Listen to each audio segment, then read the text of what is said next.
जरा जरा इसको फिर से एक बार ध्यान रखो। हम पढ़ रहे हैं इंटीग्रेटेड रेट एक्सप्रेशन। क्यों निकालते हैं इंटीग्रेटेड रेट एक्सप्रेशन? क्यों हम निकालते हैं? ताकि हम एक रिएक्शन की कॉन्सेंट्रेशन किसी भी टाइम निकाल सकते हैं। अगर ये मेरे पास कोई रिएक्शन है, ये मुझे दे रहा है प्रोडक्ट, ये मानता हूं मेरी जीरो ऑर्डर रिएक्शन है, ठीक है ना? तो जब टाइम था जीरो, उस वक्त कितनी कॉन्सेंट्रेशन थी? C0 में मानता हूं 100% कॉन्सेंट्रेशन, इनिशियल कॉन्सेंट्रेशन जो अभी स्टार्ट नहीं हुई थी।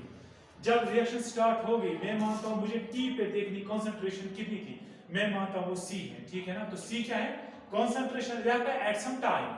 तो C0 क्या है? Initial concentration. तो क्यों निकालते हैं इंटीग्रेटेड रेट एक्सप्रेशन? ये C निकालने के लिए, किसी भी टाइम पे ये C निकालने के लिए हम इंटीग्रेटेड रेट एक्सप्रेशन पढ़ते हैं, ठीक है ना? यही निकालते हैं।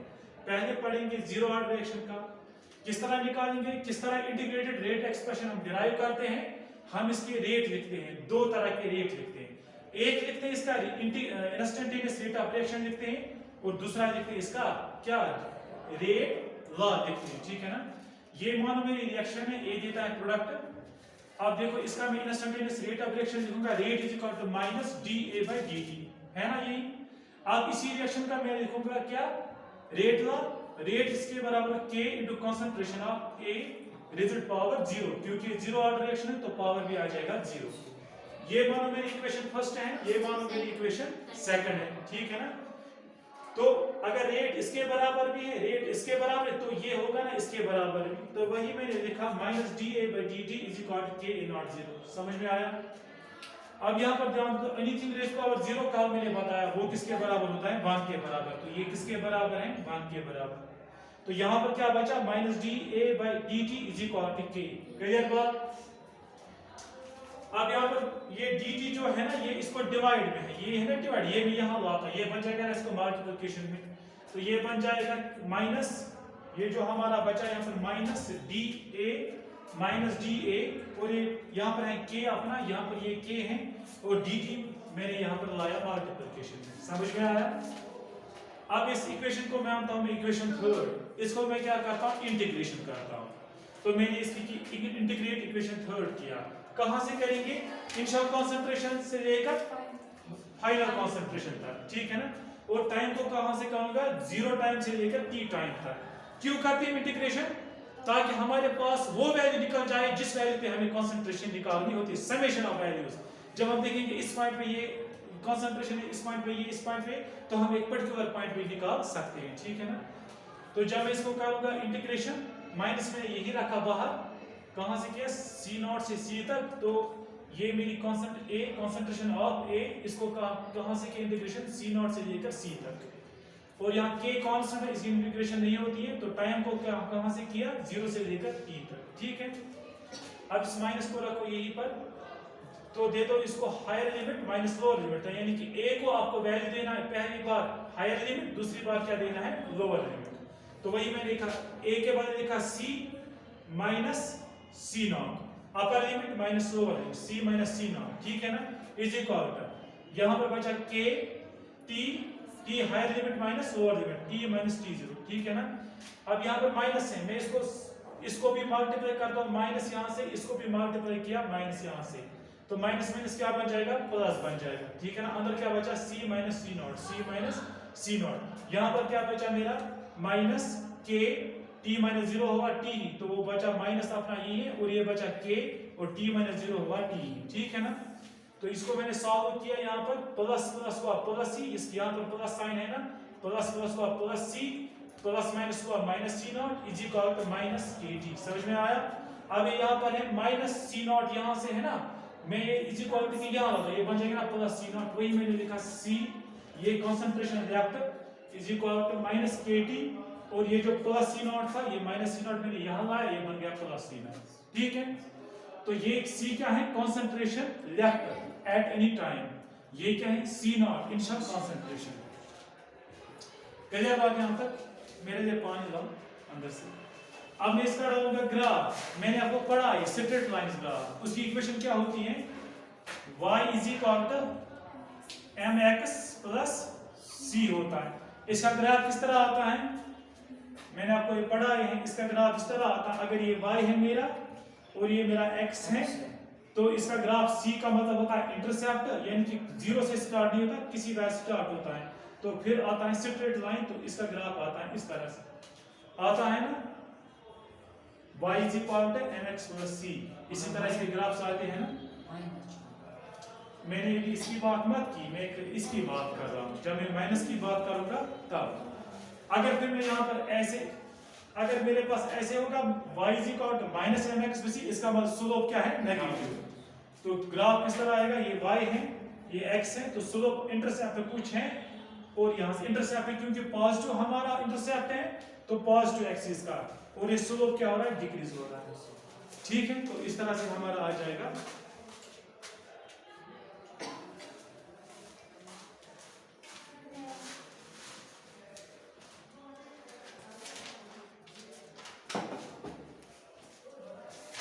अब हम इसका ग्राफ डालते हैं, हमारा जो इक्वेशन निकल गया, तो ये भी क्या देखती है, ये हमारा y है, ये वाला हमारा mx है, ये y है, ये mx है और ये c है, मगर हमारा mx क्या है, नेगेटिव है ना। तो जब मैं इसका ग्राफ डालूंगा इस तरह से, तो हमारा y क्या है, यहाँ पर कॉन्सेंट्रेशन लेफ्ट और यहाँ पर mx, x कौन सा, x वही होता है जो वेरिएबल होता है, टाइम, टाइम यहाँ पर है ना वेरिएबल, तो x एक्सिस में क्या लगेगा, हमारा टाइम लगेगा। ठीक है, और इंटरसेप्ट क्या यहाँ पर हमारा है, इनिशियल कंसंट्रेशन कितनी ली थी आपने, मान लो ये हमारा इतना सा या इतना वैल्यू था C नॉट का, मतलब ये तो यहाँ पर थी जीरो कंसंट्रेशन, अब यहाँ पर मान लो इतना इंटरसेप्ट था। ठीक है ना, अब के क्या है, स्लोप क्या है, नेगेटिव, नेगेटिव स्लोप किस तरह, इस तरह से आ रहा है, तो इसका ग्राफ आएगा इस तरह से। समझ में आया। तो ये वाला, ये जो ये है वैल्यू, इसका क्या वैल्यू होगा, ये है हमारा C नॉट है, ये वाला वैल्यू कौन सा है, C नॉट का वैल्यू है ना, और ये जो हमारा स्लोप है, ये जो हमारा स्लोप है, स्लोप का वैल्यू कितना है, स्लोप का वैल्यू कितना है, माइनस के है ना, इज इक्वल टू माइनस के हमारा क्या है, स्लोप है, क्योंकि ये है ना mx, m क्या है हमारा, k और x क्या है, t, तो माइनस के हमारा क्या हो गया, स्लोप हो गया। क्लियर बात यहाँ तक। अब हम पढ़ेंगे, क्योंकि हमने निकाला concentration left at any time, हम निकालेंगे जब हाफ लाइफ पीरियड होगा। हाफ लाइफ पीरियड का मतलब हुआ जब 50% कम रिएक्शन कंप्लीट हो गई, उस वक्त कितनी कंसंट्रेशन बच गई। अगर मैं बोलूंगा T75 पे बोलो मुझे कितनी कंसंट्रेशन बच गई, तो मैं यहाँ पर वैल्यू लूंगा T75 पे निकालूंगा मैं कितनी कंसंट्रेशन बच गई। पहले मैं निकालूंगा half life period. What is half life period? Half life period may be defined as the time required to complete half of the reaction. कितना टाइम लगेगा हाफ ऑफ रिएक्शन को कंप्लीट होने में। ठीक है ना, अब आप लिखो यहाँ पर half life period,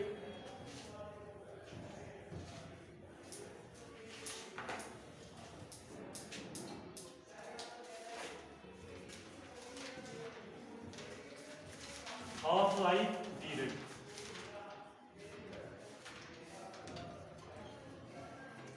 it is defined as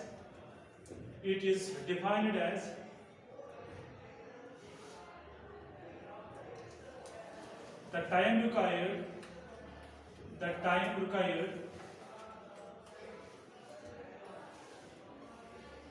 to complete, time required for 50% of 50% completion of reaction, 50% completion of reaction, 50% reaction को होने में कितना टाइम लगेगा, उसी को क्या बोलते हैं, हाफ लाइफ पीरियड। तो उसको वो इस तरह लिखते हैं, टी हाफ, इस तरह लिखते हैं। ठीक है ना, इंपॉर्टेंट कॉन्सेप्ट है यहाँ पर। आप जरा देखो हमारे पास एक्सप्रेशन क्या निकला, C is equal to minus के टी सी नॉट, हम इसी को लाते हैं। हमारे पास एक्सप्रेशन निकला C is equal to minus के टी प्लस सी नॉट। ठीक है ना, अब यहाँ पर ध्यान दे दो, जब टाइम होगा हमारे पास जीरो होगा ना, तो कंसंट्रेशन कितनी होगी लेफ्ट, कंसंट्रेशन कितनी होगी, सी नॉट होगी ना पूरी की पूरी। जब टाइम होगा मेरे पास टी हाफ यानी कि हाफ लाइफ पीरियड होगा, कंसंट्रेशन कितनी होगी, वो होगी ना आधी इसकी, क्योंकि आधी रिएक्शन आधा टाइम हुआ आधे को खत्म होने में, ठीक है। वो होगा ना c naught by 2, half c naught कितना था इनिशियल कांस्टेंट, उसका आधा बचा होगा ना। तो ये क्या है, यहां ऐसे लिखते हैं, तो सी कंसंट्रेशन लेफ्ट कितनी होगी, वो होगी सी नॉट बाई 2 होगी ना कंसंट्रेशन लेफ्ट, जो कि हमारे इनिशियल कांस्टेंट उसका आधा बचा होगा, ठीक है ना। अब जरा यही वैल्यूज दे दो यहां पर, कितनी कंसंट्रेशन बची जब मैंने हाफ लाइफ पीरियड लिया, सी नॉट बाई 2।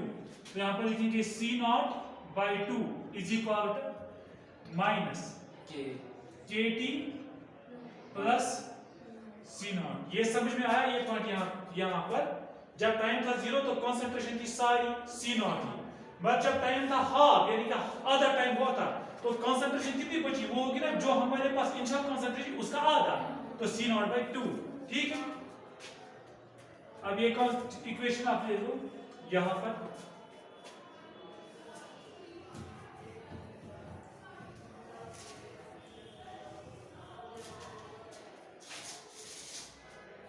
ये यहां पर है देखो, ये यहां पर माइनस के टी है, इसको मैं यहां लगाता हूं, ये क्या बन जाएगा प्लस के टी। ये सी नॉट बाई 2 प्लस है ना, इसको मैं इज इक्वल टू के यहां लगाता, क्या बन जाएगा माइनस, तो माइनस के टी मैंने यहां लगा, इज इक्वल टू बन गया प्लस के टी। मगर टी कौन सा है हमारा, हाफ लाइफ यहां पर है ना, ये टी कौन सा हमारा है, हाफ लाइफ टाइम है, ठीक है ना। अब इज इक्वल टू यहां पर है हमारा अपना सी नॉट मौजूद है, अब ये प्लस सी नॉट में यहां लाता हूं, ये क्या बन जाएगा माइनस सी नॉट बाई 2, यही बन जाएगा ना। तो क्या बन गया मेरा k t half is equal to 2 into c naught कितना हुआ 2 c naught minus c naught divided by 2, तो के टी हाफ कितना बचा मेरे पास 2 c naught minus c naught कितना बचा, 2 सी नॉट से निकाल के 1 सी नॉट बच गया, 1 सी नॉट बाई 2, तो टी हाफ। अब ये के जो है ना, इसको मल्टीप्लिकेशन में इसको क्या लगाते हैं डिवाइड, ये आ जाएगा यहां डिवाइड में, ये बन जाएगा सी नॉट बाई 2 के, आ गया ना। अब देखो टी हाफ लाइफ पीरियड मेरी जीरो ऑर्डर रिएक्शन का कितना होता है 1 बाई 2 के इंटू सी नॉट, समझ में आया। तो ये हमारी जीरो ऑर्डर का हाफ लाइफ पीरियड होता है, ठीक है, हमारी जीरो ऑर्डर रिएक्शन का हाफ लाइफ पीरियड ये होता है। यहां पर हमारा 2k है इस तरह से। आप जरा यहां ध्यान दे दो, ये 1 कांस्टेंट है, 2 भी कांस्टेंट है, k भी कांस्टेंट है, तो जब तो हम इसको इस तरह लिख सकते हैं t half is directly proportional, इसको मैं फिलहाल नहीं is directly proportional to the c naught. इसका मतलब क्या हुआ, जरा इसका मतलब समझो, half life period of zero order reaction, आपने इनिशियल कंसंट्रेशन ज्यादा ली, हाफ लाइफ पीरियड भी उसका ज्यादा होगा, यानी कि उसको ज्यादा टाइम लगेगा आधे को खत्म होने में। आपने इनिशियल कंसंट्रेशन कम ली तो उसको कम टाइम लगेगा, उसका हाफ लाइफ पीरियड भी कम होगा, समझ में आया, ये चीजें आपको याद रखनी है। So half life period of zero order reaction is directly proportional to the initial concentration. If you will take more initial concentration, your half life period will be more. If you take less initial concentration, your half life period will be less. ठीक है ना, इस point को note करो, important point है।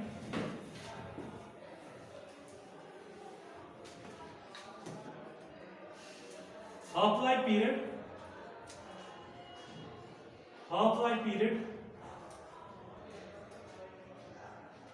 of zero order reaction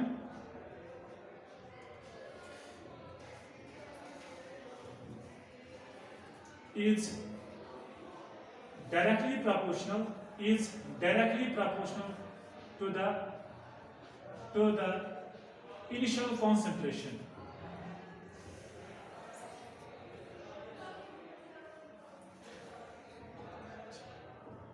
जिगर समझ में आया अब यहां तक अच्छे से। आप जरा इसका ग्राफ डाल, तो हमें टी हाफ का ग्राफ डालेंगे, टी हाफ किसके बराबर हमें निकला 1/2k इंटू सी नॉट, यही निकला ना। जरा बताइए ये कौन सी इक्वेशन है, ये है y is equal to mx तो जीरो, क्योंकि इसका इंटरसेप्ट कुछ भी नहीं है ना। कंफ्यूज मत होना, ये वही इक्वेशन है। तो इसका ग्राफ किस तरह आएगा, ये हमारा y है t हाफ और x क्या है हमारा, यहां पर है c0। तो इसका इंटरसेप्ट जीरो से, यानी कि कुछ इसका इंटरसेप्ट कुछ भी नहीं है, ऑरिजिन से स्टार्ट हो रहा है। इसका ग्राफ इस तरह से आएगा ना। और इसका स्लोप क्या है, स्लोप किसके बराबर है, स्लोप किसके बराबर है, 1/2k के बराबर। समझ में आया। ये तो था हाफ लाइफ पीरियड। क्या होता है half life period, is defined as the time required for 50% completion of reaction। अगर मैं बोलूं आपको, अगर मैं बोलूंगा व्हाट इज T75, 75 का मतलब कितना होता है, 3 हिस्सा। कितना T75 का मतलब हुआ कितना टाइम लगेगा 75 रिएक्शन को कंप्लीट होने में। समझ में आया। अगर मैं बोलूं व्हाट इज T30%, कितना टाइम लगा 30% रिएक्शन को कंप्लीट होने में। क्लियर बात, ये चीजें आपको क्लियर होनी चाहिए। अब हम निकालेंगे 0 ऑर्डर का T75, फिर देखेंगे relation between T50% and T75%। Clear बात। अब आप देखो what is T75%,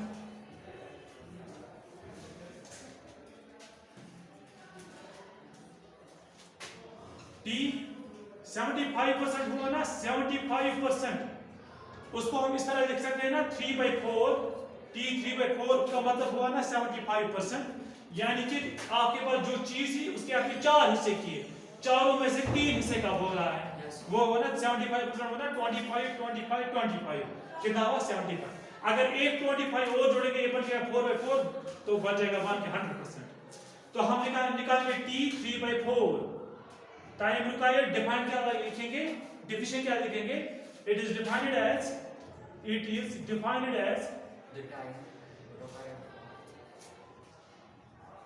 the time required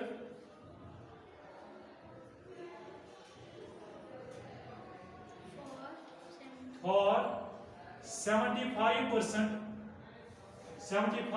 completion of reaction, 75%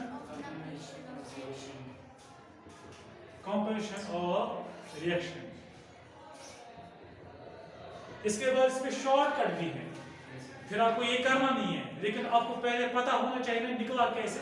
shortcuts भी बच्चे को पता होने चाहिए, मगर शॉर्टकट्स के पीछे लॉजिक भी पता होना चाहिए। डायरेक्ट शॉर्टकट से कुछ नहीं होता है।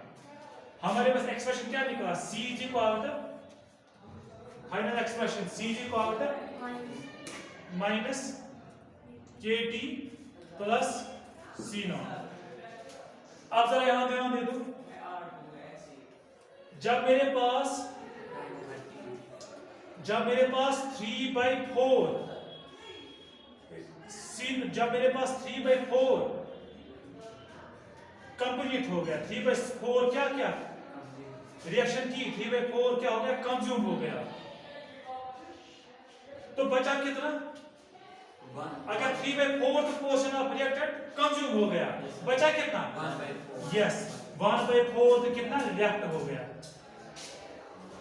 समझ में आया। तो कॉन्सेंट्रेशन रिएक्टर कितना था, concentration reactor C is equal to C0 कितना था, उसका चौथा हिस्सा बच गया, है ना। जब T3/4 तो हुआ कि उस वक्त कॉन्सेंट्रेशन कितनी रिएक्ट होगी, C0/4, और कंज्यूम कितना हुआ था 3/4, C0 into 3/4 कंज्यूम हुआ हमारा। क्लियर बात।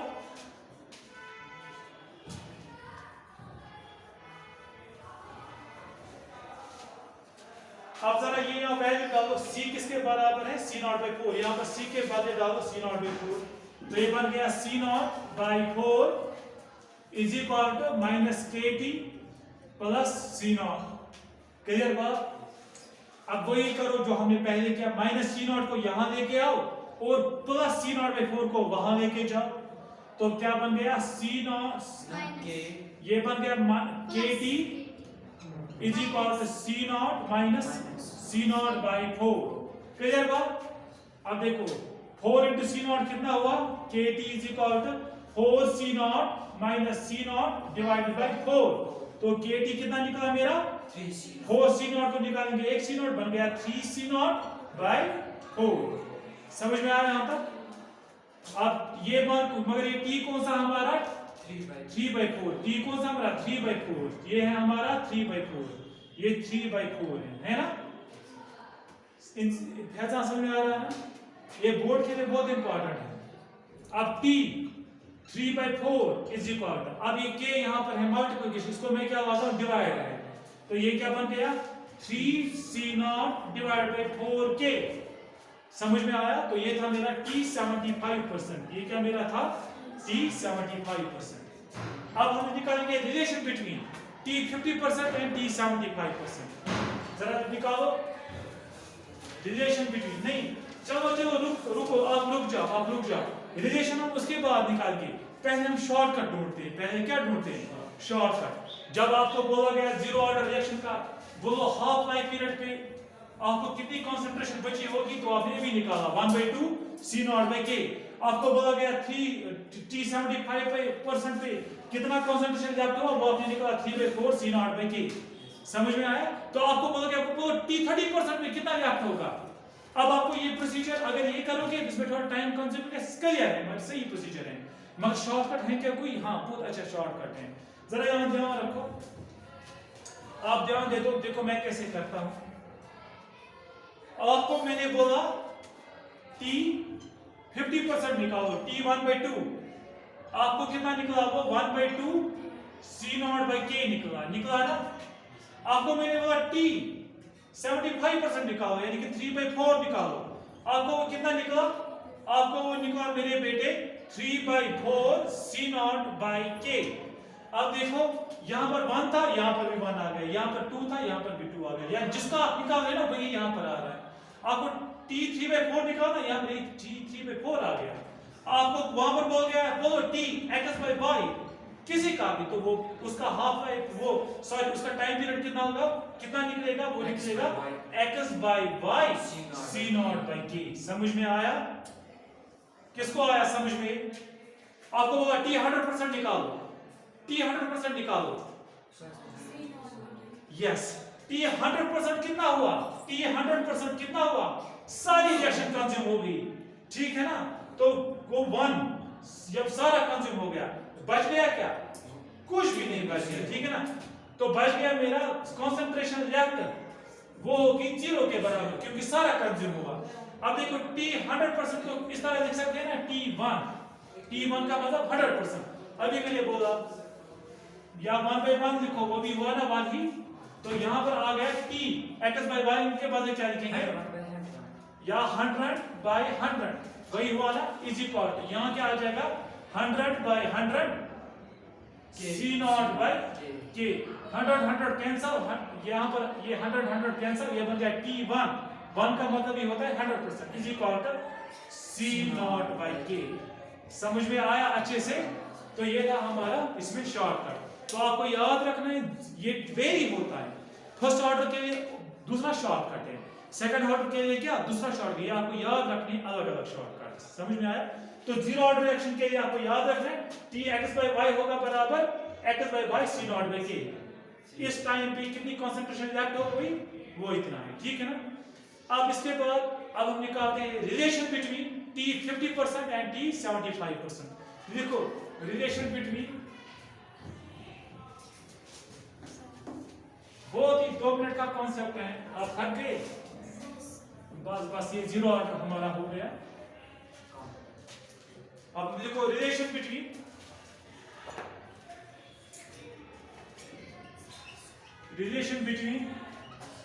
t 50% and t 75%।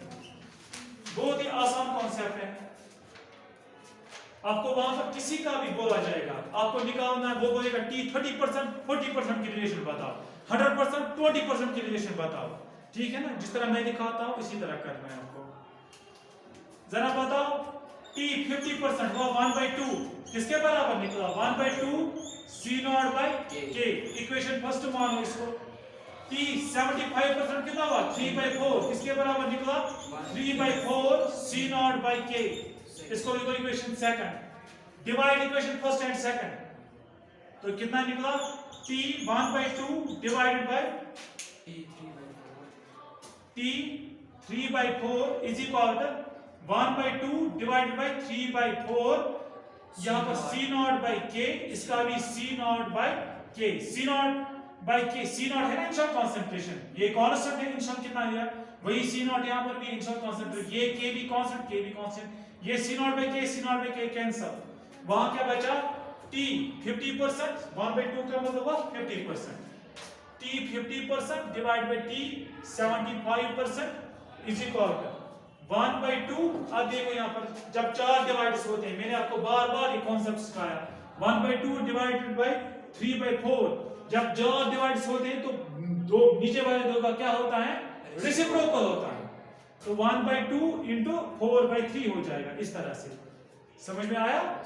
तो क्या बन गया T 50%, यहाँ पर ये देखें, अब नेक्स्ट स्टेप नहीं करते हैं, तो यहाँ पर आ गया 1/2 इंटू 4/3, तो T 50% डिवाइड बाई T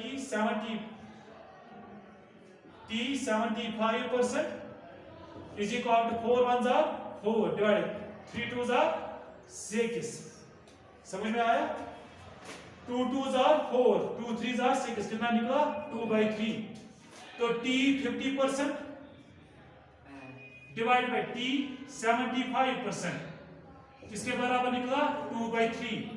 अब यहाँ पर देखो ये T 75% इसको डिवाइड में है, इसको यहाँ वाले इंटू में, तो ये क्या बन गया T 50% is equal to 2/3 T 75%। आई बात समझ में किस तरह मैंने रिलेशन निकाली? ठीक है ना, आपको वहां पर कोई भी ऐसा क्वेश्चन पूछा जा सकता है, ठीक है ना। तो इस तरह हमने आज हमारा 0 ऑर्डर रिएक्शन होगा, अब इसमें ग्राफ्स हैं वो तुम्हें कल दिखाऊंगा, ठीक है ना, और इंशाल्लाह और कल ही हम फर्स्ट ऑर्डर भी डिस्कस करेंगे। Thank you very much.